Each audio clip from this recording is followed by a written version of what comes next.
Oldenburg is hoping for this year. Before we get too deep into your roster, I want to know what you take away from last year, both from a positive standpoint and from things that you think you can improve on with a new roster this year in Columbus. Yeah, I think the good and the bad is experience, and I think our young players gained that.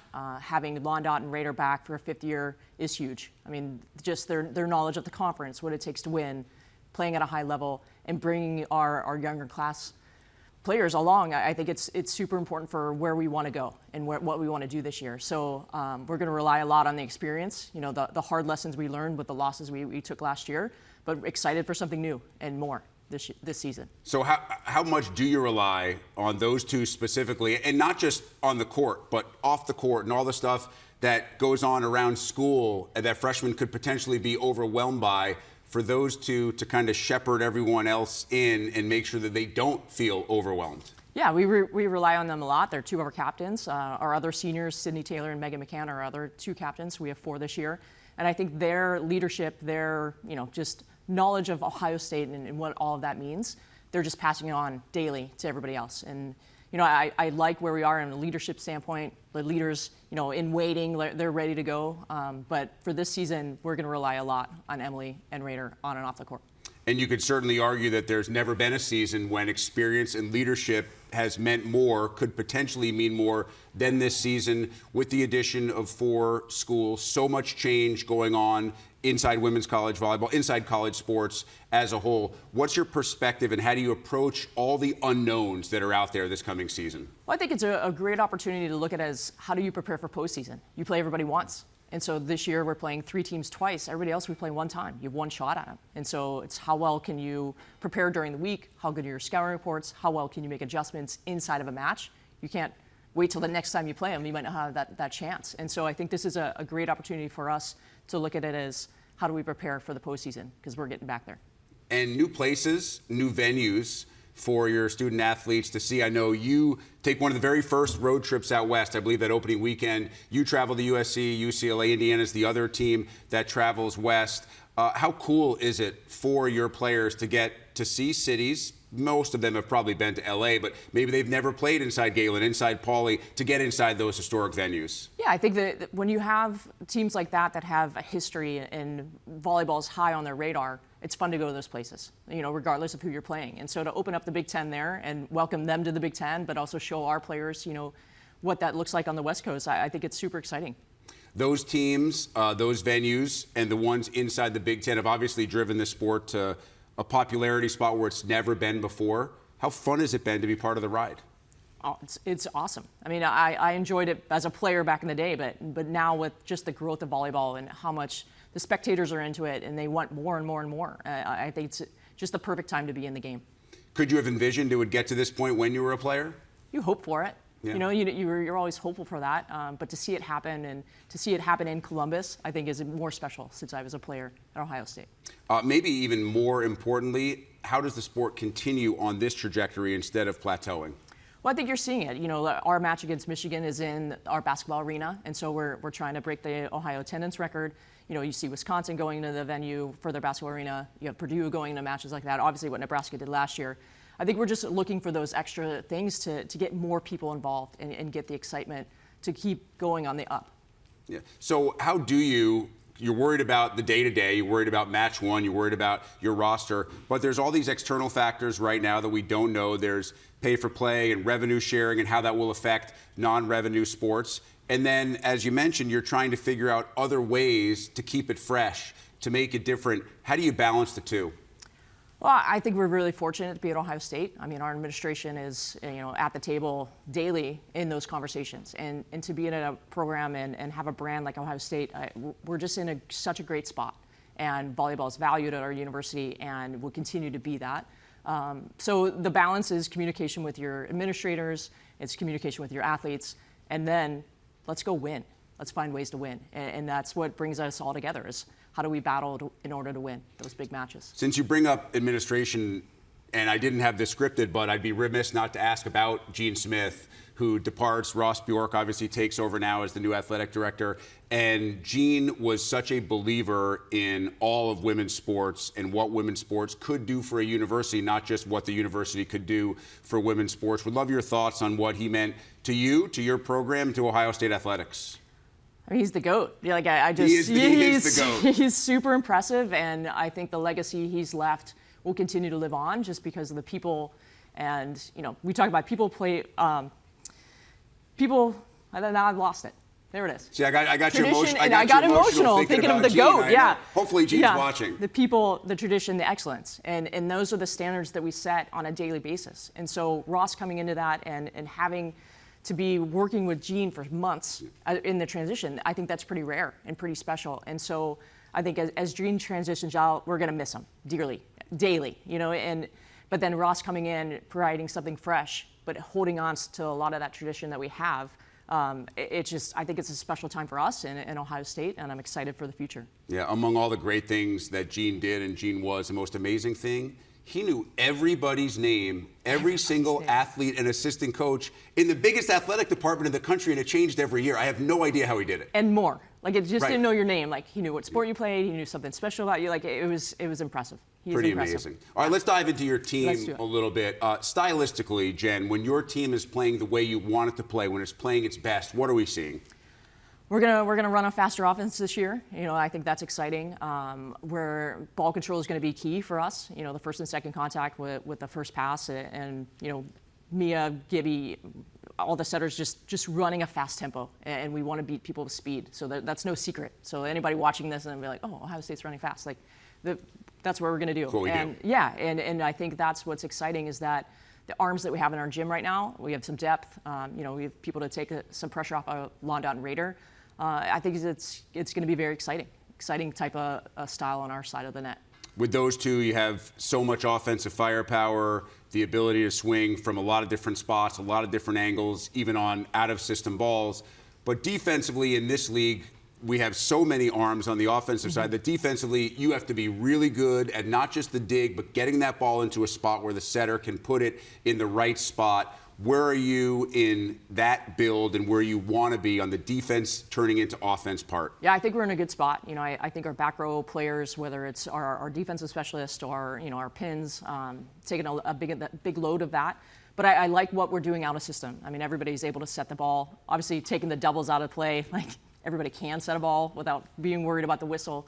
But we spend a lot of time out of system, and we want to be really good in that this year. That's one of our focal points. So I'm excited for just play. I mean, I'm ready. Like this season, we're just ready for more, and I'm excited to see what our team can bring.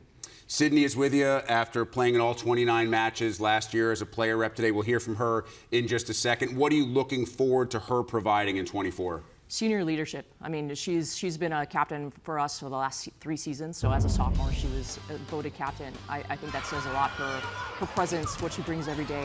Her work ethic is one of the best I've coached. I'm excited to see her presence this year for the whole team. And everybody, the last season, and we don't want to get emotional about it, but it's going to be a big one for her, and I'm excited. Yeah, cool to watch some of her highlights here. When viewers watch, what should they be watching for regarding her specific skill set? She can do everything. I mean, last year she hit for us when we needed to, and to be an undersized, we'll say even DS, and going up against Wisconsin's block and different blocks, like she brings it every day. And so I think her skill set is what sets her apart in our gym.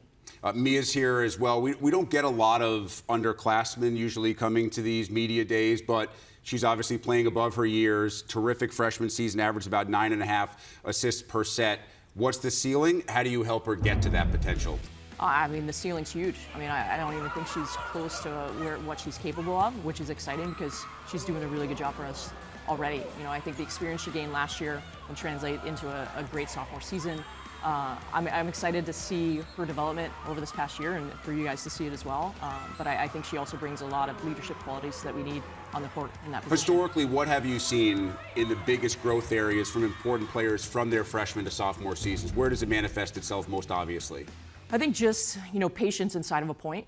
I think that's where you could set yourself apart. If the game's going fast and you're just constantly catching up to the play, you're already behind. And if you're ahead of it because you understand the speed and what to expect from the opponents, but also the people on your own side of the net, I think that's what's going to prepare you more. So the experience we gained last year in those moments, I think, is going to help us tremendously this year. Before we wrap up, I do have to get some more thoughts on Emily Londoc, because we've talked about what she will mean for the younger group, but we also have to talk about what she does on the court, because she was the leader in the Big Ten a year ago in kills and points per set. She was top 6 in both those categories nationally. I know you're probably still impressed by what she does, even after all the time that you guys have spent together, but what's most impressive?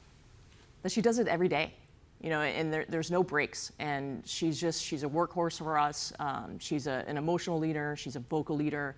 And, I'm excited to see her finish out a career that has been really special so far.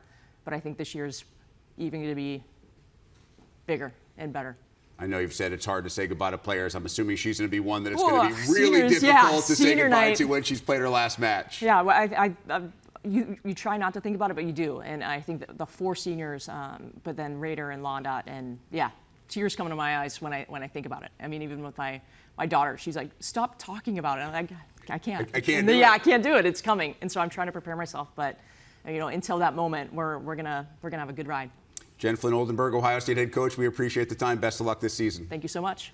To give you a closer look at some of the matches that the Buckeyes will face in both the non-conference and in Big Ten play. Florida in the non-con early September. We mentioned the very first weekend of Big Ten play, the road trips to USC and UCLA. Some great home matches as well. In Columbus against Oregon, Michigan, and Nebraska, and late in the year last weekend finishing up against Wisconsin, one of the Big Ten's preseason favorites. For more from the Buckeye players that Jen and I discussed a little bit, check in once again with Elena and Holly. Thanks so much, Rick. Holly and I are joined now by Mia Tuman and Sydney Taylor of Ohio State Volleyball. Welcome to the studio part of Big Ten Media Days. How's the day been so far? What's your favorite station or part of Big Ten Media Day? I would have to say the TikTok station. I got pranked, but it was fun. It was been good. What happened? I was trying to prank my coach, but she actually planned something with Sydney, and they pranked me instead.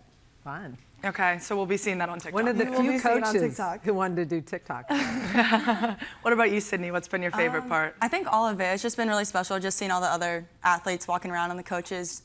Just excited for the season, and I do think my favorite stations were with Audrey and Mac. They're alum for us, so it was just really special getting to talk with them. Mia, you filled some big shoes last year as a freshman. Where has your game improved the most? I think just staying level-headed in the game. I think my first year, I was still taking it all in and just enjoying it, like being in those big moments. And now I have a year under my belt, and I can just take a breath and kind of just play my game and not overthink everything. I think this year you've got a nice experience group and some new faces on the team. What are you guys most excited about? Yeah, just the mesh of it all. I think the underclassmen bring so much personality, grit for us, and then we have older girls who are veterans bring that leadership, and the way that it has meshed over the summer and the spring has just been so exciting, and I think we're just ready to get after it. Mia, taking the reins as a freshman setter last year is no easy feat. We've both been in those shoes, so I commend you for that.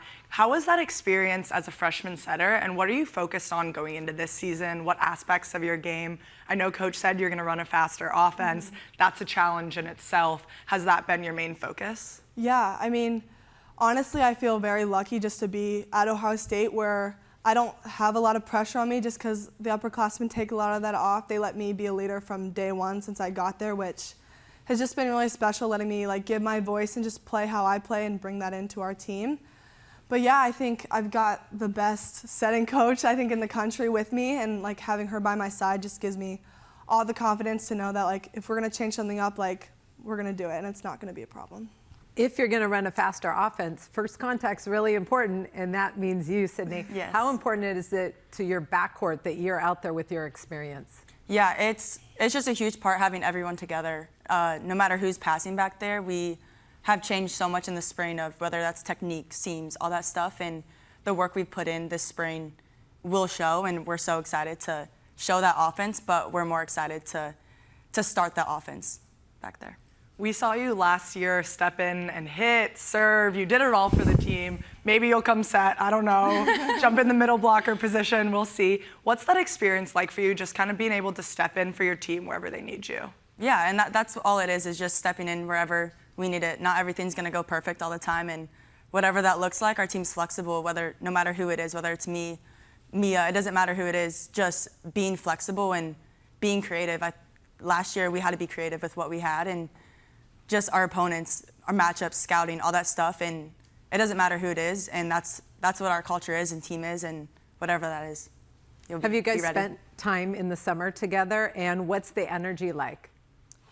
Yeah, I think we're just ready to go. I mean, I think there's been a lot of build-up, and we're just really excited about this team. We got people back, like having Lonnie and Raider back is just, like, it's huge. Like, we just love them. So it's just awesome to have them back, and the new freshmen just fit right in. So I think we're just ready to go. We're excited about the season.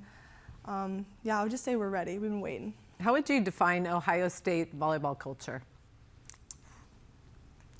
Tough question. That's a good one. I mean, I think one of the things that really drew me to Ohio State was the culture. I think we're just like best friends, and I think like when we're having bad volleyball days, like we don't turn on each other. We just have each other's backs, and I think it just means a lot, like having family on the team and not just teammates. So I would say the culture's amazing, but I'm biased, obviously.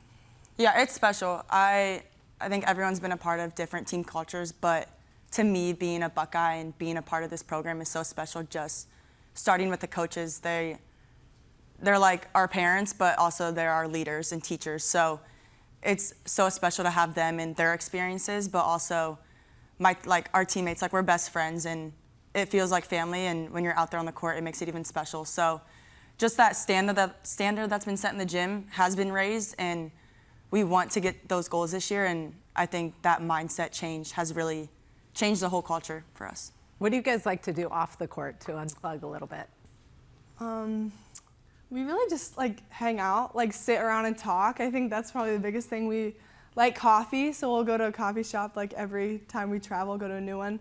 But I think just honestly just spending time with each other, like we don't really need to be doing an activity. We just talk about like anything and everything. Yeah, there's always people over at someone's house, hanging out, watching volleyball, watching other sports. It doesn't matter what it is. We got some new programs joining the conference this year, making the Big Ten even stronger, so it's going to be fun. We know every night's always a battle anyways, but do you have any matches, any venues that you're looking forward to playing in this year? I think just our trip out west to USC and UCLA, I think that's going to be a fun experience. We have lots of fun traveling on the road, but just in those arenas and venues will be really special, and we're the first ones to do it, so it's going to be awesome. Yeah, I'd agree with that. I'm just excited. I mean, obviously haven't been over there much, but every new gym's also exciting, so I'm excited. Do you have any matches on the schedule that you're looking forward to? Yes, we're hosting the team up north in the Schottenstein Center, and every year that game sells out in Cavelli, and we want to spread that energy and make it special. So that to be able to just have a game in the Schott for the first time ever, being a Buckeye, is really special. So we definitely have that circled on our calendar. Yeah, she said it. I was getting no comment. The team up north, okay. I respect that. What's it like playing for Ohio State? Like, what's that experience like being an Ohio State student athlete, and what's your favorite part of that? Yeah, I mean, it feels like an honor, honestly. Like, it's always been my dream to play in the Big Ten, and I think Ohio State's like, I think it's the best school like in the nation, honestly. It's just putting on that jersey, it makes me feel like a superhero every time I step out on the court. So like, I couldn't say enough great things. It's so special. Like, I can't really describe it. Yeah, just being a Columbus kid too is really special because Ohio State is just the best in the nation. So being here for volleyball is one thing, but academically, for your career after college, all those things just add up and make it the best culture to be a part of, and best program, best university, and it's home, so it's really special. Obviously, the Summer Olympics, big time. Have you guys been watching the volleyball, and what inspires you the most? Yeah, we've actually been like having it on our phone like throughout today, just because it's so exciting, and we just swept Poland, which was really cool. Yes. And but yeah, I mean, it's just like cool watching all these players you watch grow up, and they're still doing it, and they're killing it, and it's awesome. And I think they're just proving a lot of people wrong and showing them what they're made of. And it's just really cool to represent that they're representing USA. Yeah, and our coaches have experienced that. Michelle Barch, she won a gold medal last Olympics, so just having her point of view and input just as these games go on is so awesome. And I know they're all watching it in their offices all the time, and we're all texting back and forth. So it's just really cool that they have those experiences and we can learn and talk to them about it all the time. Heading into this season, I'm sure you guys are going to have a lot of fans at your games, especially that one game, maybe some attendance records coming up. What can fans expect to see from Ohio State volleyball this year? I think just a new us. We're ready to get started, but we're ready to get back to Buckeye volleyball. Going back to last year, just growing pains, and we're moved on, but we're better than ever. So I'm excited to just see that, and I'm excited for our fan base to also see that. Well, I'm excited to see it as well. Can't wait to watch you guys take the court this year. Thank you so much for your time, Mia and Sydney. Enjoy the rest of Big Ten Media Days. Thanks. Thank you, guys.